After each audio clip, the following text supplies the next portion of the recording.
Hola, buenas tardes. Bienvenido al vivo de los viernes, Casaciones Guío. Hoy vamos a tener una charla especial. Ahí ya está el escribano Juan de Dios Troy. ¿Cómo está, Juan? Hola Marce, ¿cómo te va? Bien. Bien, bien, bien. Bueno, con Juan hoy vamos a tratar un tema de mucha consulta, que qué es lo que pasa, sobre todo en las propiedades que son tipos PHs, cuando nosotros vemos que en la realidad los metros cuadrados no coinciden con los metros cuadrados que dice la escritura. Vamos a saludar ya Dante, están empezando, Marcela Andrada, señor, saludamos, vamos a mí. Bueno, Marce. este, ¿cómo estás? Bien, bien, bien, bien. Saludos para vos, para todos los que se están sumando. Y bueno, Ahí está mí, esperemos. Saludos a Miriam. se está. Vamos, más allá que después seguramente podrá haber cualquier tipo de consulta, vamos a tratar de responder en la medida de lo posible todo lo que es situaciones de hecho que nos hacen por lo menos tener una discordancia entre lo que refleja el registro, refleja la escritura con lo que hay construido en la realidad y bueno, cómo se soluciona ese tipo de situaciones, ¿no? Claro. Primero vamos a plantear el problema, después vamos a trabajar sobre las posibles soluciones o cómo Dale. abordarlo. Primero te voy a preguntar el tema de cómo cada vez más es importante la perfección de los títulos, ¿no? ¿Qué es cuando yo digo títulos perfectos? ¿A qué me refiero cuando digo títulos perfectos?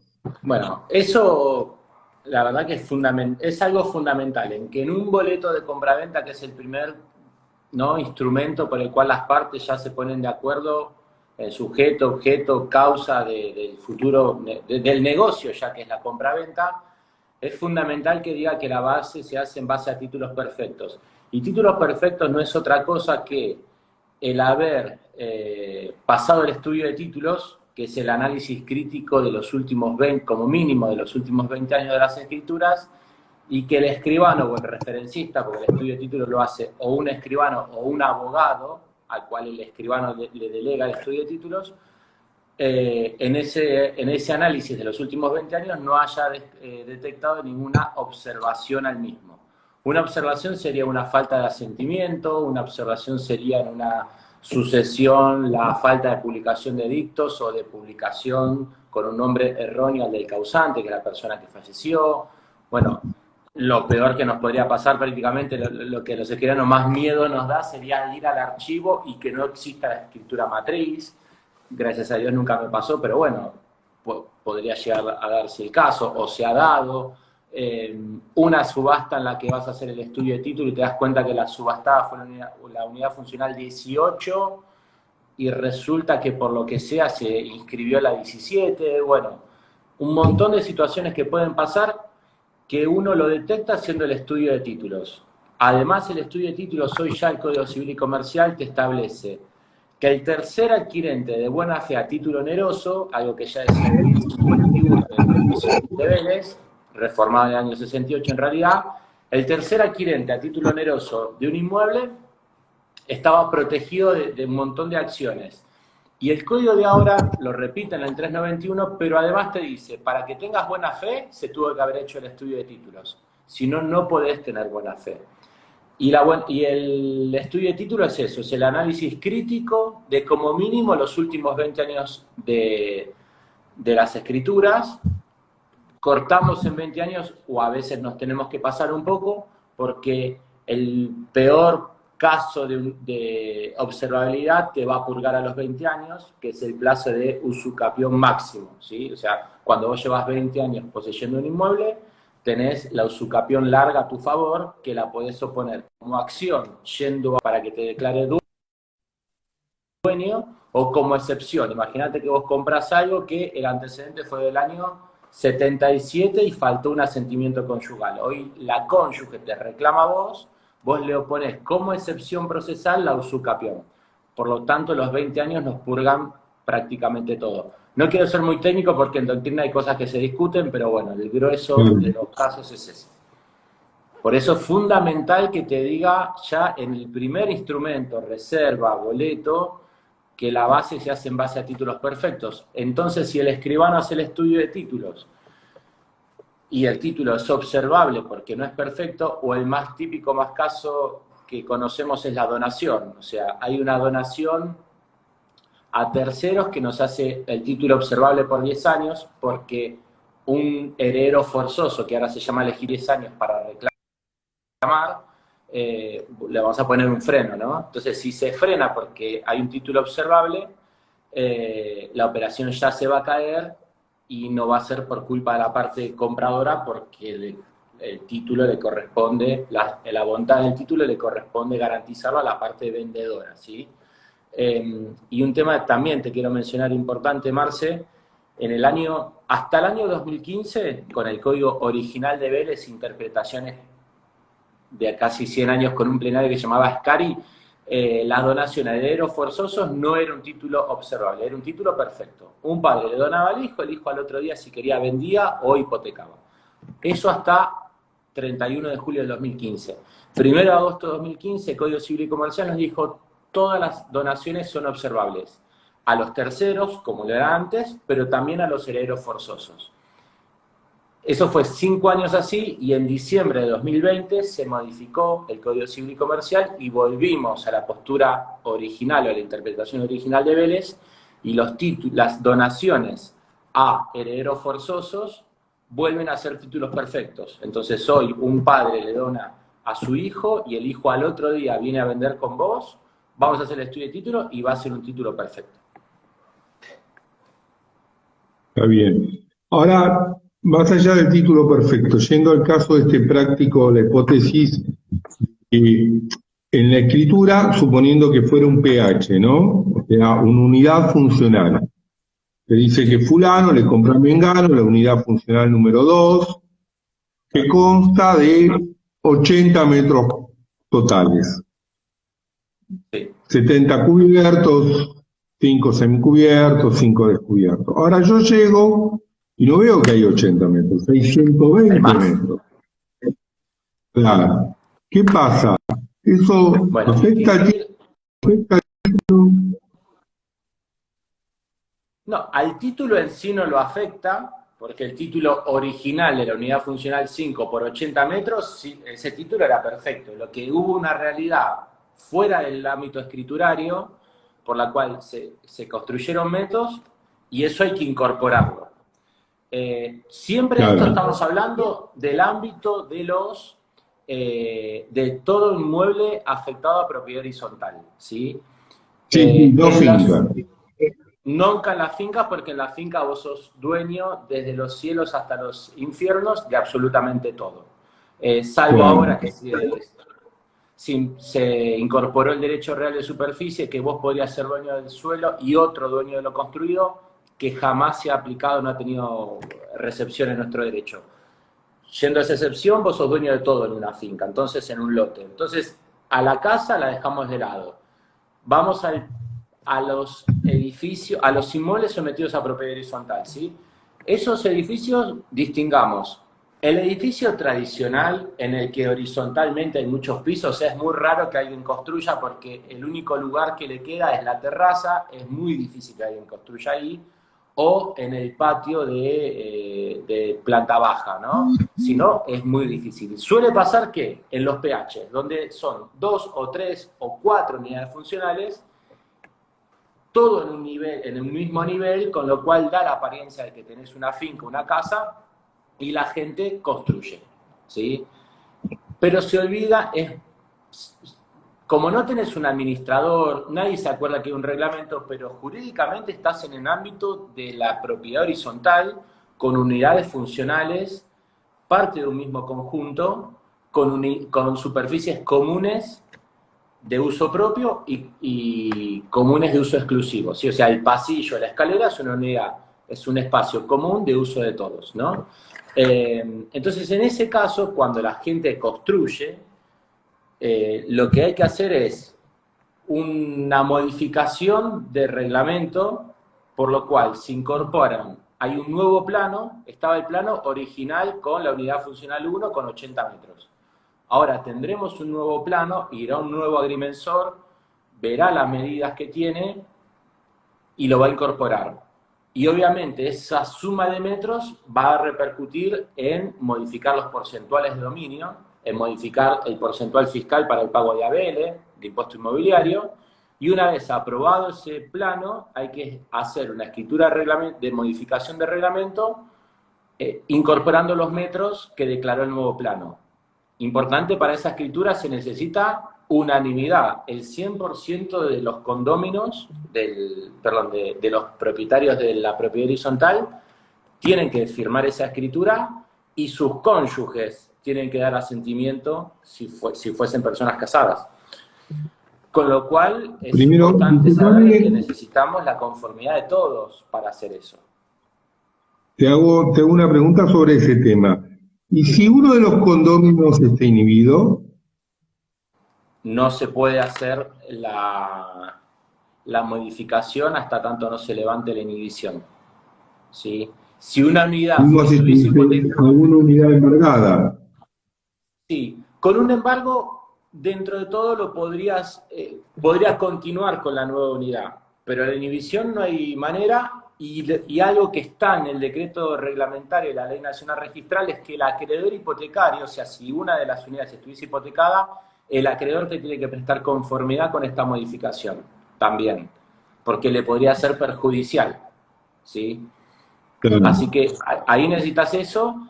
Esto en el ámbito, tanto Ciudad de Buenos Aires como provincia, para todo exactamente igual, con la excepción de los debidos a propiedad horizontal en el ámbito de la provincia de Buenos Aires, que el decreto 947 les permite hacer un plano para incorporar esos metros, pero sin la necesidad de modificar todo el reglamento. Solo te comparece a tu escritura el propietario de esa unidad. Y no necesito al resto de propietarios, ¿sí? Eso solo... ¿Cómo? Sí, porque si no los finales de obra no se daban más, sí, eso fue en provincia. Aparte que imagínate que en provincia vos te venden una unidad, un lote, que te lo venden como unidad funcional, a construir, donde hay 500 lotes más, y todos en el mismo estado. Entonces vos te haces tu casa y cuando terminás haces tu escritura, que solo modifica la tuya, porque sería imposible pedir unanimidad y totalidad de asentimientos para todos los demás, para cada vez que se tiene que modificar una unidad funcional, ¿sí? Eso es para... Se buscó este decreto únicamente para los countries. Ahora, un PH en provincia, el tradicional, ese necesita modificar reglamento como lo hablamos. Ahí hay una pregunta, Sí. Dante. Yo ponele, son 4 unidades funcionales, yo soy el que tengo metros de más, consigo a los 3 vecinos, cambiamos el reglamento. ¿Se modifica solamente el reglamento o hay que modificar las escrituras de todos los PHs? Se va a modificar el reglamento y se van a modificar todas las escrituras. Porque esta incorporación de metros, vamos a decir, vos tenías 100 metros y eso implicaba un 20% del porcentual. Vos ahora tenés 180 metros, vas a tener más y le va a bajar al resto, con lo cual las otras unidades también se ven afectadas y también se ven modificados sus porcentuales. Lo que pasa es que lo vamos a tener, no es que después cada unidad va a tener que hacer su propia escritura. Esa modificación de reglamento va a haber una copia de esa escritura para cada unidad funcional y va a tener la compra original de su unidad más la modificación de reglamento que le amplió, le modificó las porcentuales.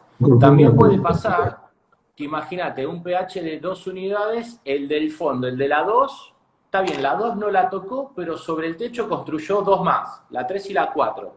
Entonces eso es una alta de unidades y adjudicación de las mismas, porque al construir sobre la terraza, al igual que los cimientos, que los muros, son partes de uso común, es de todos.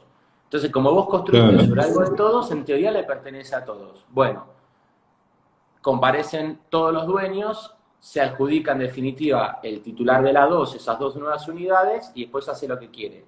Generalmente, si una persona hace eso es porque algo recibió a cambio, ¿sí? O porque le modificaron su unidad y le sumaron metros, o hubo una compensación económica. Pero también puede ser el caso, lo que te decía, no solo construir más sobre la tuya, sino hacer una nueva unidad funcional. También puede ser. Está bien. ¿Y esto de cuánto tiempo estamos hablando un trámite de este tipo y de qué Sí. costo aproximado, ¿no? No vamos a tener todos los Mira, costos. Como ambas para tener preguntas una idea, tienen... porque a veces, disculpa que te termino la pregunta, a Sí, veces el cliente dice, no, pero cambia el plano y listo, no hay problema, tienen que cambiar el plano y listo. No es tan sencillo. claro. Mira, la Sabemos que, modificación del plano, Marce, no implica la variación jurídica del inmueble, ¿sí? claro, Yo puedo, por ejemplo, tener un lote con una casa, la demuelo, me saco un plano de propiedad horizontal, me hago 5 pisos, pero nunca lo afecto.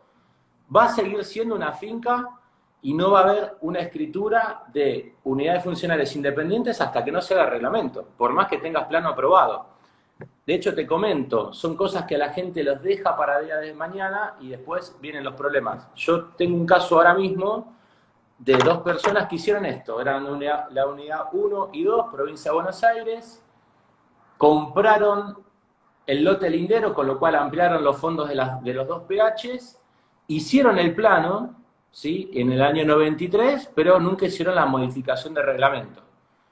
Fallece uno claro. de los titulares y cuando quieren inscribir la declaratoria sobre la unidad funcional 2, como hubo un plano, aunque nunca se modificó el reglamento, ARBA te dice, la unidad funcional 2 ya no existe, existe el polígono 4, la unidad funcional 4, y hasta que no se modifique el reglamento por tracto abreviado, que tendré que hacer yo, no se puede inscribir esa declaratoria, con lo cual ese bien queda ahí, esta gente no lo puede vender, no puede hacer nada hasta que no se inscriba. Si hablamos de tiempos, acá hay un trabajo doble, que es, primero, el trabajo técnico de campo, que es el del agrimensor, que va a hacer el nuevo plano, y lo va a escribir en geodesia en provincia, que al mismo tiempo es parte de ARBA, con lo cual al inscribir el plano, también ARBA toma conocimiento de esa modificación y la modificación de las partidas, y en Ciudad de Buenos Aires, en catastro, con lo cual Renta Ciudad también toma noticia de esto y varía el porcentual fiscal de cada unidad funcional. Esto pueden ser meses, pueden ser 6, 8, 12 meses, más en estos tiempos donde todo está funcionando con sus propios tiempos. Y después viene la escritura. Una vez que tenemos eso es cuando recién ahí el escribano puede hacer, con plano aprobado, puede hacer la escritura. Y la escritura ya no es tanto tiempo, ya estamos hablando de volcar los datos que tenemos en el reglamento, en el nuevo plano, hacer la escritura. Ahí estamos hablando de muy poco tiempo, de, por ejemplo, un mes para pedir certificados, escriturar, y después el tiempo que tarda el registro en inscribir. Pero sí que el trabajo de campo es el, por así decir, el más lento hoy por hoy. Está bien. Ahí nos pregunta uno de los chicos, ¿esto quién lo pagaría? ¿El que tiene que hacer la modificación, el que tiene que reparar? Exacto. Los otros El condóminos, interesado, salvo que digamos. también tengan metros para blanquear, salvo Exacto. que todos tengan metros para blanquear. Salvo, siempre es como que el interesado va a tener que hacerse cargo de esto, porque es a quien tiene un interés en sumar metros a su escritura. Entonces ese va a ser el que lo pague. Salvo, como vos decís, Marce, que el resto, generalmente hay un pedido a cambio, ¿sí? Es, bueno, yo te autorizo a vos, pero yo sobre, por ejemplo, mi terraza que era descubierta, la quiero hacer semicubierta, o quiero hacer una planta más. Casi siempre hay algo, en la práctica ves de que hay algo a cambio, ¿no? Pero bueno, sí, se puede hacer. Otra de las cosas que no es muy común, pero pasa, es el reglamento que tiene una unidad destinada a portería y que vienen todos los propietarios y te dicen, no, modificame el reglamento y eso que era un espacio común, incorporarlo como una unidad funcional que la vamos a vender. Y no vamos a repartir la plata entre todos. Eso también es algo que pasa. Pero para eso lo que tenés que tener presente, hay que ver si administrativamente se puede, porque vos tenés edificios que por cantidad de plantas tienen que tener sí o sí portería. Entonces, si se averigua, y lo averigua el agrimensor, de que por esa zona se puede prescindir, se puede hacer. Y entonces eso que era un espacio común, pasa a ser, aunque de uso privativo del portero, pasa a ser una unidad funcional, y obviamente al incorporar metros va a bajar el porcentual de los otros, ¿sí? Y lo mismo, plano de modificación. Cuando hablamos de plano, en provincia de Buenos Aires es PH, propiedad horizontal, en Ciudad de Buenos Aires es MH, mensura horizontal. Pero bueno, es el mismo plano, el mismo fin, digamos. Hay otro nos pregunta, ¿la terraza de uso común se puede adjudicar a 2 de los 4 PHs de una obra por reglamento? Sí, dijimos que Sí. Podemos adjudicar nuevas unidades funcionales. Sí, y eso De 2 no es una pH nueva... pasar a 4 pH. Sí, igual, Marce, el caso de lo que pregunta Verónica, no es una nueva unidad funcional privativa, porque las unidades funcionales son privativas, sino un espacio de uso común al cual vos le podés dar un uso exclusivo. Vos podés, por reglamento, decir, bueno, el espacio de la terraza es común, lo usan todos. O podrías decir, es de uso exclusivo de la unidad funcional 14, que es la última. Y entonces, no es parte de su título, pero sí que tiene el derecho a uso y nadie más lo puede usar. Y como cada vez que alguien adquiere una propiedad, tiene la obligación de conocer y aceptar los términos del reglamento de copropiedad, no puede después desconocer que el uso de esa azotea era exclusivo de la unidad funcional 14, por así decirlo. Pero sí, se puede dar, Claro. como se puede dar que algo que sea de uso común, por asamblea, pasa a ser de uso exclusivo. Difícil, pero se puede dar. Está bien. Entonces tenemos como para cerrar esta hipótesis, el título, es decir, la construcción de más metros en un pH no lo transforma en imperfecto. La imperfección del título está en otro lado, está en la parte jurídica. Exacto. Pero para que sí coincidan los metros, o sea, blanquear los metros, sí lleva de una complejidad grande, digamos. Doble, Difícil. sí. Técnica de agrimensor y después notarial. Lo único que sí, ese título, si bien no es imperfecto, generalmente no será apto crédito, porque las entidades bancarias piden plano, mandan a un tasador que comprueba el estado de los mismos y si no coincide, claro, no va a valer lo que dice que vale, ¿no? Entonces, muy difícilmente te lo tomen como apto crédito. Ahora pasamos a otro plano, a otra consulta que estoy viendo que a veces los escribanos están más... Vamos a suponer que yo no compro por crédito, yo estoy comprando al contado, estoy comprando siempre una unidad funcional en un PH. Sí. Mi obligación es entregar el título, pero hay escribanos que están solicitando reglamento y plano. Sí, es cierto y tenemos la obligación de pedir el reglamento porque el título se integra con el reglamento, no con el original. El reglamento, para toda compraventa de inmuebles, compraventa o constitución de un derecho real, una hipoteca o lo que sea, un usufructo, nosotros estamos obligados por la Ley Nacional Registral a pedir el título inscripto a la vista, con lo cual la escritura me la tenés que mostrar, el original. Eso lo tenemos que hacer siempre. Además, ya el código nos dice que cuando hay una propiedad horizontal, el título se integra con el reglamento. ¿Por qué? Cuando vos tenés un inmueble sometido a propiedad horizontal, tenés un departamento, una unidad funcional, vos estás en el marco de un conjunto, ¿sí?, donde hay distintas unidades funcionales, hay sectores privativos y sectores comunes. Hay una convivencia ahí. Y hay muchísima de esa convivencia que te surge el reglamento y que vos tenés que leer para ver que sea apto para lo que tu cliente quiere comprar.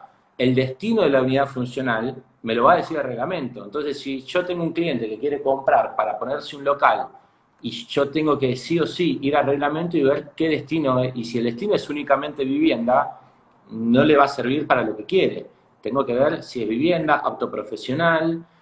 Hay un montón de cláusulas de transcripción obligatoria sobre medidas impuestas, por ejemplo, en los espacios guardacoche. Vos ya, el reglamento te dice cómo va a ser, no es que, bueno, compra el guardacoche y después aguardo lo que quiero, no, porque a lo mejor el reglamento ya te dijo, o te dijo si en vez de una cochera tenés un espacio guardacoches, un montón de situaciones que van a salir del reglamento, con lo cual se integra el título al reglamento y necesitas pedir copia del mismo, ¿sí?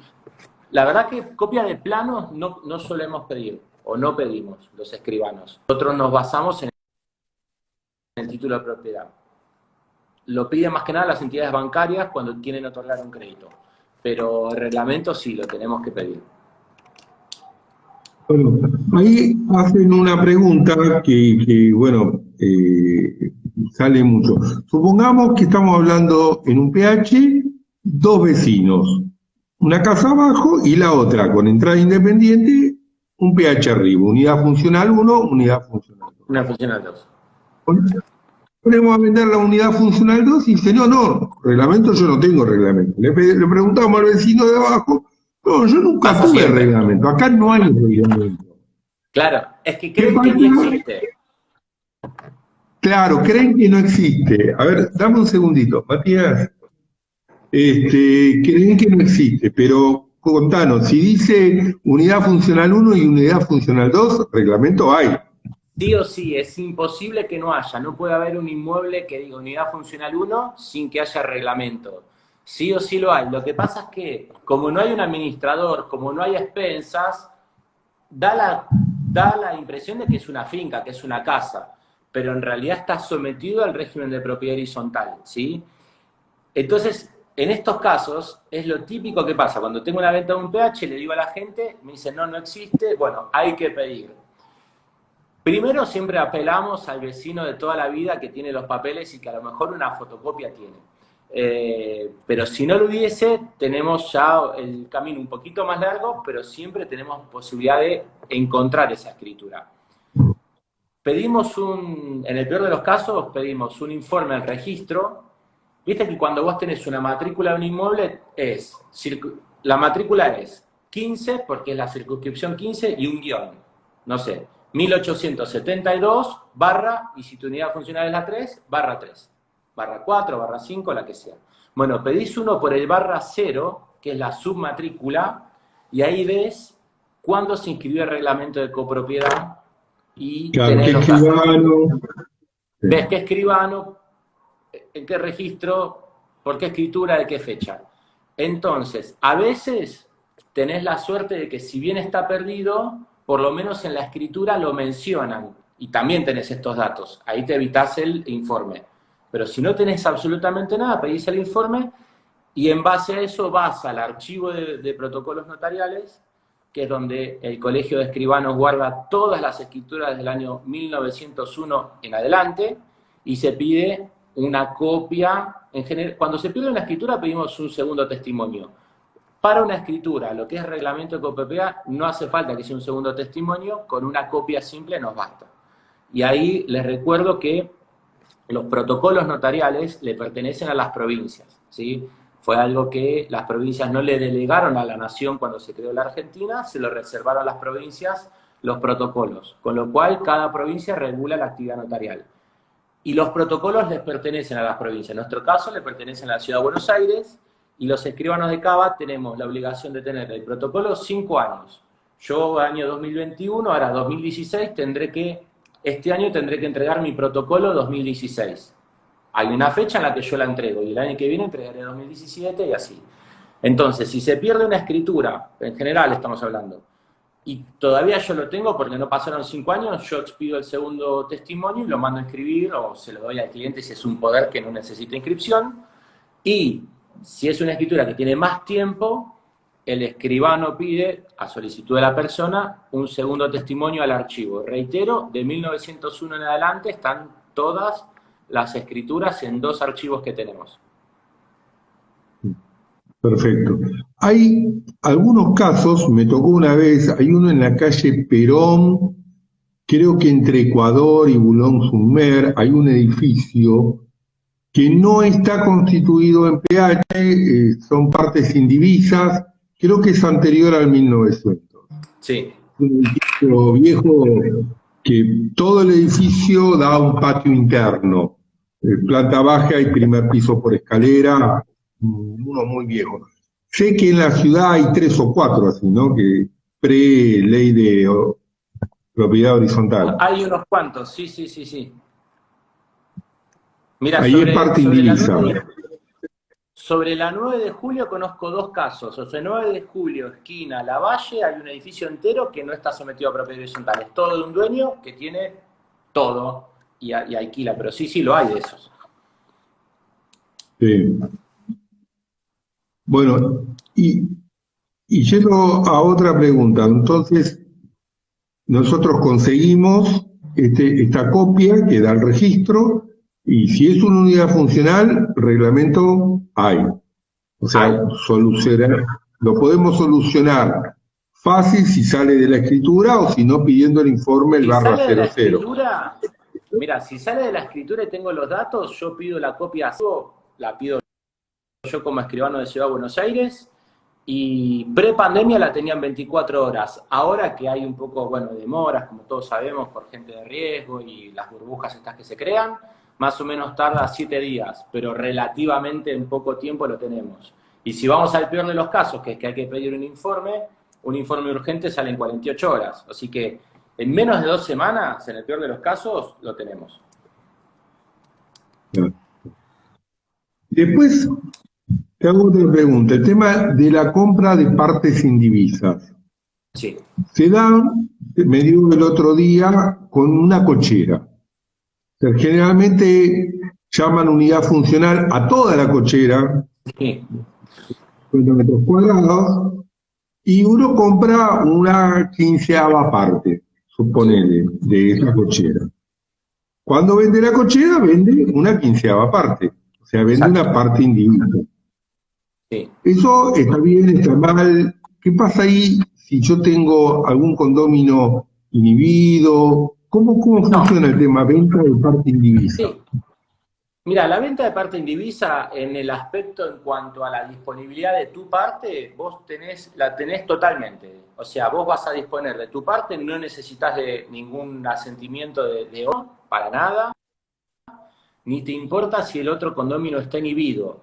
Y si hay un embargo, vamos a decir que vos, Marce, tenés una sobre 24 partes indivisas, y te vienen a embargar a vos, no van a embargar toda la unidad funcional, van a embargar tu 24 parte indivisa nada más, ¿sí?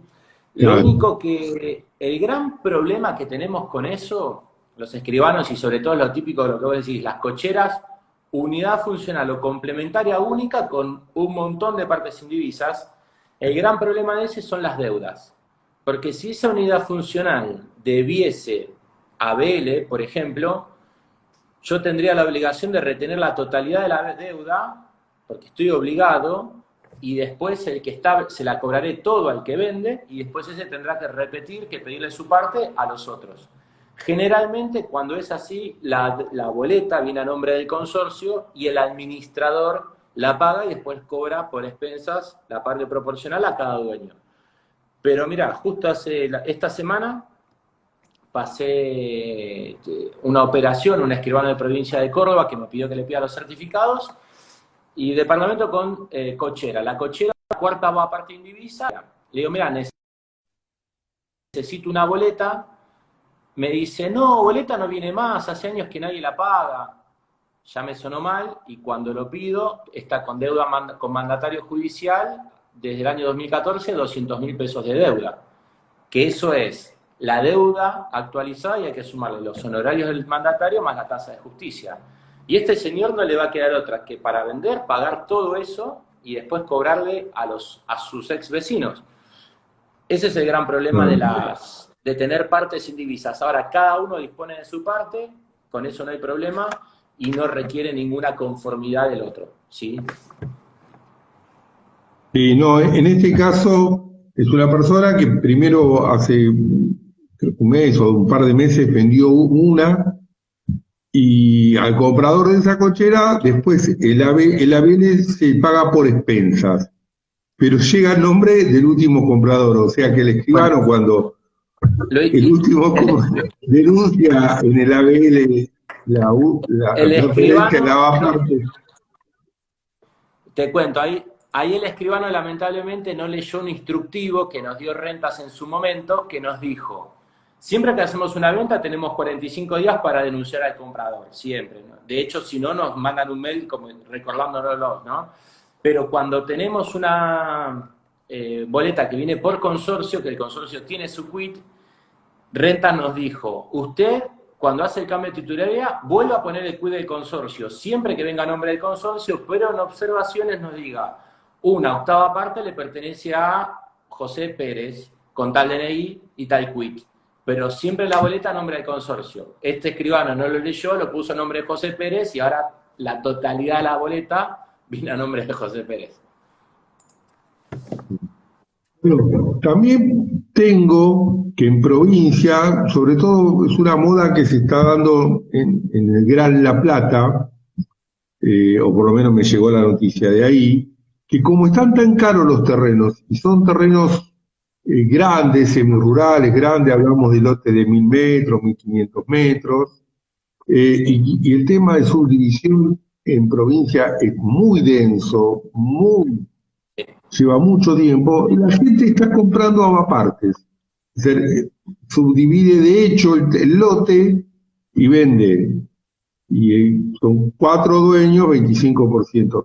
¿Qué, si tenés que darle un consejo a una persona, vos aconsejarías comprar un cuarto de un terreno? La verdad que no lo aconsejaría, porque el gran problema del condominio es que cualquiera de los condóminos puede disolver el condominio. O sea, cualquiera de los condóminos es así. Ve a Vélez Sarsfield, cuando se hizo el Código Civil, año 1871, Sí. entró en vigencia, no le gustaba para nada la propiedad horizontal, de hecho la prohibió, fue el único código, el primer código no es que no la legisló, la prohibió, dijo esto es un foco de conflictos, no quiero, o sea, y el país tenía una realidad de extensiones inmensas. Y para cuando había condominios, dio todas las posibilidades para que en cualquier momento desaparezca. ¿Y cómo es la manera que desaparece? Que un condominio puede pedirle al otro, o decirle, mira, yo quiero dividir el condominio, no quiero tener nada más con vos. O me compras mi parte o te vendo la mía. Y si no nos ponemos de acuerdo, vamos a un juez, subastamos y nos repartimos la plata. Y eso lo puede hacer un condominio en cualquier momento. Hay pactos que se pueden como suspender ese ejercicio por 10 años, pero está bien, prorrogables, pero es muy raro ver un pacto así. Y cualquier condominio te puede pedir la división del condominio. Si se pelearon, si no le gustó, a lo mejor, ¿sabes qué? Terminó teniendo 3 de los 4 lotes y dice, ¿sabes qué? Te compro el último. Total, tengo un 75% y te va a pagar 2 mangos. Y vos a mí no me vas a poder comprar el 75%. No es lo ideal, no es lo ideal. Lo mismo... Todos Lo somos buenos mismo hasta que nos peleamos. mira, Marce, Todos también somos iba más... buenos hasta que nos peleamos. ¿Cómo? Todos somos buenos, porque te dicen, no, pero el vecino es bueno, hasta que nos peleamos.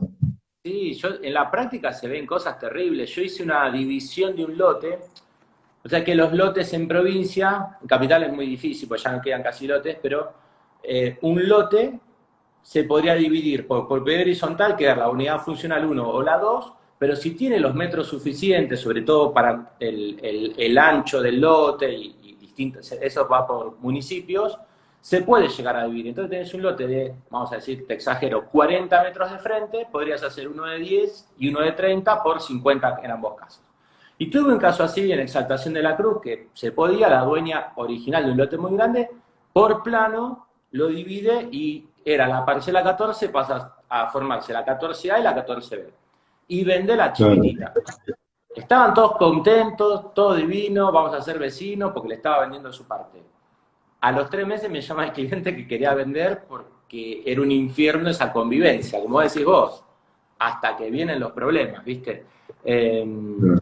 y también te cuento, en alguna que otra ocasión, lo he visto también, la venta de parte indivisa, para gente que compró por boleto en Cava, eh, en Pozo, una unidad funcional en construcción, no se llegan a aprobar los planos porque la constructora se demora y la gente dice, bueno, yo quiero tener algo, no quiero quedarme solo con esta adhesión, un fideicomiso, un boleto, y se hacen ventas de parte indivisa de un 4,3%, ¿viste? Que después, en definitiva, todos esos pensá que tienen que ponerse de acuerdo para afectar a propiedad horizontal, difícil y costoso. Como recomendar, no lo recomiendo. Está bien, ahí nos hace una pregunta, Ahí están haciendo las preguntas. donaciones, sí, las donaciones se hacen por escritura pública, delante escribano, pero hace falta que tenga además testigos, ¿tienen que comparecer No, no, testigos o solo? no, no, eso a lo mejor puede haber una confusión con el testamento, que es parecido, es disponer de tus bienes a título gratuito. La diferencia es que el testamento es un acto jurídico de última voluntad por la cual una persona dispone de sus bienes para luego de su fallecimiento. De forma hológrafa, privada, yo en mi caso lo hago de puño y letra, y lo guardo y espero que el día que fallezca quien lo encuentre no me lo rompa, porque a lo mejor beneficia a uno y el que no lo beneficié lo vio, lo rompió y se enojó y se perdió. En cambio, si lo haces por escritura, se requieren 2 testigos. Ahí sí. Y el beneficio del testamento hecho por escritura es que el escribano lo registra en el colegio de escribanos y cuando se abre la sucesión de una persona, los jueces le preguntan al colegio de escribanos, dígame, Manuela López Pérez, ¿otorgó un testamento? Sí, ante el escribano Juan Troisi el 5 de marzo de 2021.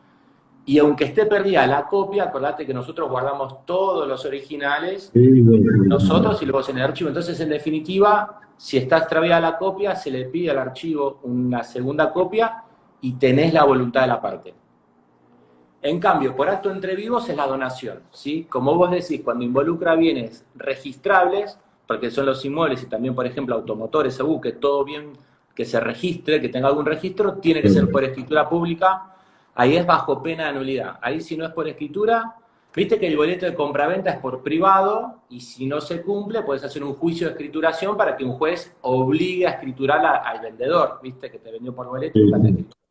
La donación no, si no cumplís la forma no hay absolutamente nada, no hay ni una promesa, no, es directamente, si no cumpliste la forma no hay nada, con lo cual sí o sí por escritura, lo que hoy tiene con la modificación del código es que la donación a herederos forzosos, hoy se llaman legitimarios porque el Código Civil y Comercial cambió los nombres de casi todo, pero bueno, la donación a forzosos padres a hijos es un título perfecto. bueno, y a terceros es observable, depende del tiempo que a terceros es observable por 10 años desde el momento de la constitución de la donación, o sea, hoy te doné, bueno, será observable hasta el 5 de marzo del 2031. Pero hay un segundo plazo que puede ocurrir, que es que el donante muera. Entonces vamos a decir, hoy te donó y una persona y ya sabes que hasta marzo del 2031 es observable. Pero ponele que esa persona fallece el mes que viene, en abril del 2021. Bueno, si fallece el donante, hay 5 años desde el fallecimiento del donante que tienen sus herederos legitimarios para reclamar. Entonces, cuando tenés 2 plazos que están coexistiendo al mismo tiempo, cuando ocurre el primero de ellos, ya se libera todo. Entonces, en este caso, en abril del 2026 se ocurrirían los 5 años del fallecimiento del donante, con lo cual se te purgaría ya en el 2026 y no en el 2031. para ahí ya voló el tiempo. Ya pasaron 40 minutos. Para ir cerrando, ¿qué pasa Vale. cuando un padre tiene varios hijos? ¿Cómo tiene que ser esa donación? ¿Tiene que donarle a todos? ¿Le puede donar a uno más que No, otro? en ¿Puede realidad es donarle a así. uno y los otros estén de acuerdo?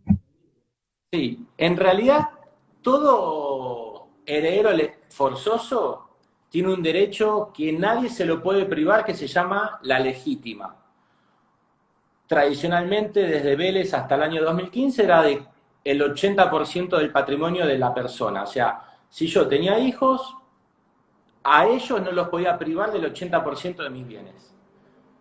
Yo por un 10% se lo podía dar a uno, un 10 a otro. Lo que me excedía, ellos ya tenían unas acciones que hay de reducción, de colación, hay distintas acciones para traer a la masa, recuperar lo que se excedió su padre o su madre en donar o en transmitir. Hoy la porción legítima es de 2/3 partes, o sea, un 66%. Entonces, los Ah, hijos tienen derecho a ese 66 como mínimo. Si no se dice nada, es al todo, ¿no? ¿Qué pasa? Cuando un padre quiere beneficiar a un hijo o a un tercero, tiene un tercio de su patrimonio, que es la porción disponible, que puede hacer un testamento y decir, bueno, tengo 2 hijos, pero a este, en ese 33% lo quiero beneficiar y lo mejoro, ¿sí? O sea, en ese caso se puede hacer. Y en definitiva, los hijos de la porción disponible siempre, perdón, de la legítima, siempre tienen acciones, colación, reducción, para atacar esas donaciones que hicieron el padre que exceda la legítima. Si el padre dona un 20% y ellos tienen derecho a un 66%, no pueden decir nada, porque el padre podía, en su porción disponible, puede hacer lo que quiera. vamos al caso de dos hijos y que uno, qué sé yo, quedó cuidando a los padres, qué sé yo, y el otro lo reconoce, y puede un hijo, la donación, pasarse, cederle su parte al otro, es decir, que un hijo se quede con todo, con el Sí, eso asentimiento del otro. sí, se puede hacer, es más común de lo que te imaginas, Marce, esta situación que nos pasa en las escribanías. Te cuento, cuando fallece una persona, con todo el patrimonio de esta persona se crea lo que se llama un estado de indivisión hereditaria. O sea, todo lo que tenía este señor entró en sucesión y tenemos distintos herederos. Entonces, hasta que los herederos no hacen un acto que se llama partición, donde se reparten las cosas, todo está indiviso, todos de todos, hasta que no nos ponemos de acuerdo. En el acto de partición, el artículo 2369 te dice que estando todos presentes y siendo capaces, hacen la partición por la forma y el acto en que consideren oportuno. Quiere decir que si somos dos herederos, estamos los dos somos capaces. Quiere decir, si hay un incapaz o hay un menor, ya esto no lo podemos hacer.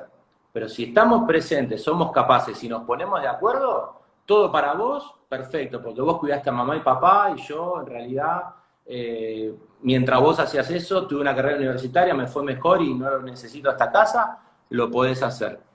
Esa es la partición privada que se hace ante escribano.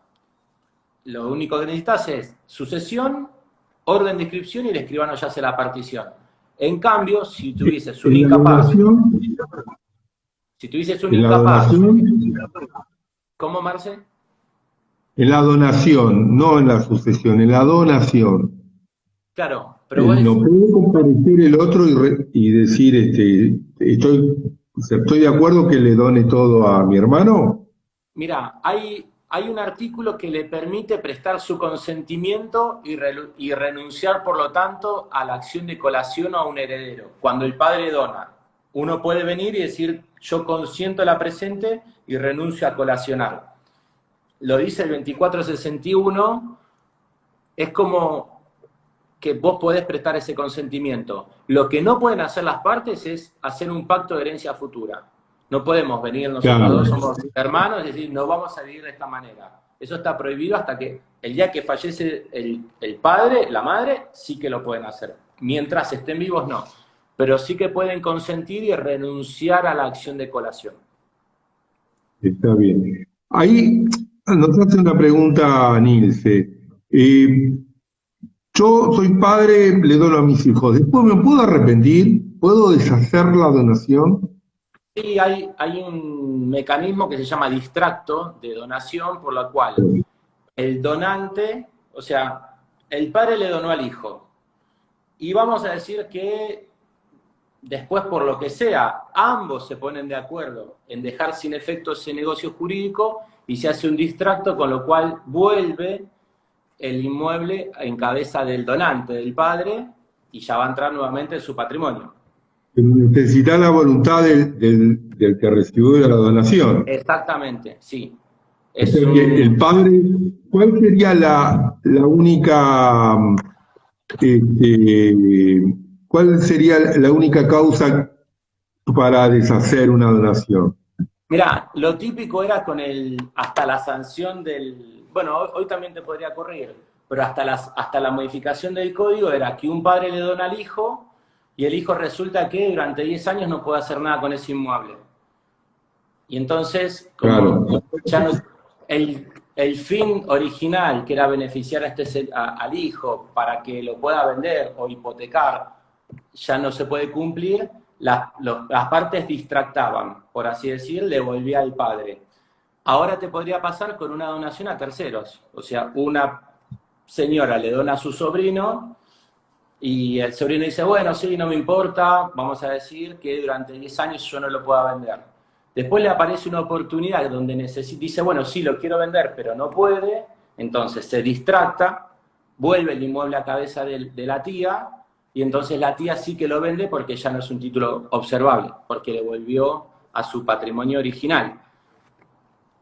Hay Ahí algunos Horacio que nos pregunta, trata una segunda donación, pero entiendo, es una posición minoritaria. Pero el distracto básicamente fue la solución, el mejor remedio que se le buscó a qué hacemos cuando un título es observable. claro, ahí Horacio nos pregunta sobre el artículo 1010, Sí, sí, que tiene hay. una excepción Antes al siempre, pacto de herencia. tradicionalmente, siempre se dijo que el pacto de herencia futura estaba completamente prohibido y ahora no es tan así. Se pueden pactar algunas cosas cuando tenemos las empresas familiares, algunas cosas sí se pueden pactar, este caso, el 1010. No es como antes que decíamos, está completamente prohibido el pacto de herencia futura. Y eso Pero para viene, mí, en quiero el que una caso que vieja, hablábamos, el 2461, en el último artículo, que es un artículo interesante que te dice que la venta de una propiedad reservándose el usufructo a un legitimario se considera, sin admitir prueba contrario, que fue una donación.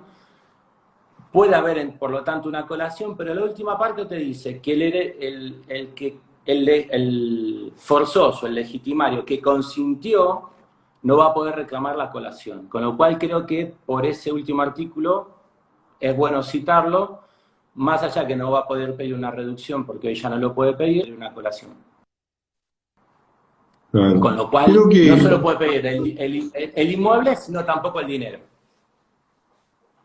está bien, está bien. Bueno, creo que hemos tocado un montón de temas, del tema de Sí, los metros del PH, terminamos en las donaciones, que también es un tema que trae, que no está claro. Bueno, yo a todos los chicos que tengo como alumnos o que trabajo, o siempre recomiendo que uno en su vida profesional como martillero tiene que hacerse de un grupo de profesionales donde apoyarse. Y bueno, yo tengo a uno de los mejores escribanos donde me apoyo, que es Juan, gracias, Marcelo. pero uno tiene que tener. Después también otro día podemos charlar sobre el tema poderes, que es un tema que no se agota nunca. Sí, sí, sí. Ya el tema de cuando el que vende tiene residencia en el exterior y la FIP le Sí, retiene muchísima plata. Entonces me sí, decía, sí. no, pero La si el parte, que tiene el apoderado tiene cuenta acá, ¿por qué le van a retener? sí. El tema Sí, de sí, que la temas FIP también te hace impositivos. calcular Sí, yo creo que los y temas renta y te futura. diría las consultas que tengo de parte de los martilleros que conozco, que me hacen preguntas, bueno, ustedes, toda la gente de Vaso, la parte impositiva es como clave porque siempre la gente al momento de poner la propiedad a la venta o quien quiere comprar, lo primero que quiere saber es qué pago, qué impuestos tengo que pagar. es muy habitual. La consulta por residente en el exterior es un tema que frena muchas operaciones, lamentablemente, pero hay que tenerlo presente porque, ya te digo, pre-pandemia te tardaba yo he tenido casos de entre 4 y 6 meses. Hoy no me tocó, pero diría, si antes tardaba ese tiempo, hoy puede ser mucho más y te sale muy caro, ¿sí? También. Así que sí, esos son Juan, temas muy interesantes. te cuento, Juan, a la hora Instagram nos corta y ya llevamos Bueno, 55 minutos. bueno. Muy interesante la charla, espero que les sirva a Gracias. todos. Yo la voy a guardar en el IGTV, que la voy a pasar Dale, sí, también. sí. Yo lo voy a subir a YouTube. Bueno, agradezco a todos, llegué a los 500 seguidores y cada vez seamos más. Este, va a estar en Facebook, Tasaciones Guío, en YouTube, Tasaciones Guío, y bueno, en Instagram, en IGTV, también va a estar grabada la charla. Te agradezco mucho, Bueno, Juan. Estuvo gracias acá, a vos, Marce, y bueno, a todos. todos saludan, todos nos felicitan, excelente, Saludos a muchas todos, gracias, muy saludos. buena charla. ¿Dónde te pueden encontrar, Juan, si te buscan? Bueno, Pasame tu Instagram. el Instagram es @escribaníatroisi, ahí están todos mis datos. Después que le pregunten al tío Google, pongan Juan de Dios Troisi en Google y te encuentran. Y me van a encontrar seguro. Está bien. Pasame el teléfono de la escribanía si alguien te quiere llamar. Sí, 3221-2187. 3221 Bueno, 2187. listo. ¿Y el mail? Y el mail es escribaniatroisi.com.ar. Troisi. Bueno, Juan Troisi, Bueno, si cabe alguna duda o alguno no notó, lo googlean, @escribanía Troisi, es para recomendar, sí. muy bien escribano, muy ágil, muy ágil, y Muchas gracias. bueno, gracias a todos, en cualquier momento nos Gracias. corta Instagram, y gracias Juan, gracias por Gracias, todo, y Marce. vamos que hay un montón de temas más para preguntar, pero lo Inagotable. que le digo a todos los que están trabajando en la profesión de martillero, que se tienen que apoyar en un escribano. Un escribano, a pesar de que Sí, casi siempre el escribano lo dice el comprador y uno va conociendo muchos escribanos, un escribano de la íntima confianza, sobre todo para el tema de la lectura de poderes y todo lo demás. sí, sí, sí, Vamos sí, a sí, tocar sí. el tema Aparte, poderes porque sí.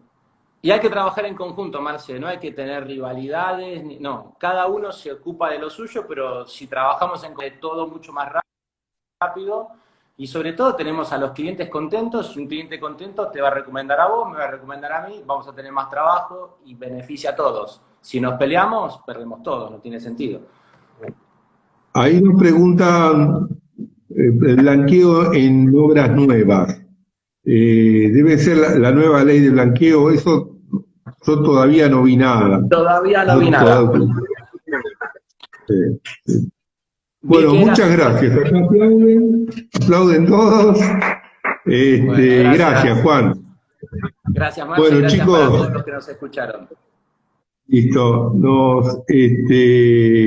Nos vamos yendo. El viernes que viene con un nuevo vivo. Ya les voy a anunciar ese nuevo vivo de qué se va a tratar. Y bueno, se corta. Chao, chicos. Hasta el viernes que Chao. viene. Gracias. Chao, chao, Marce.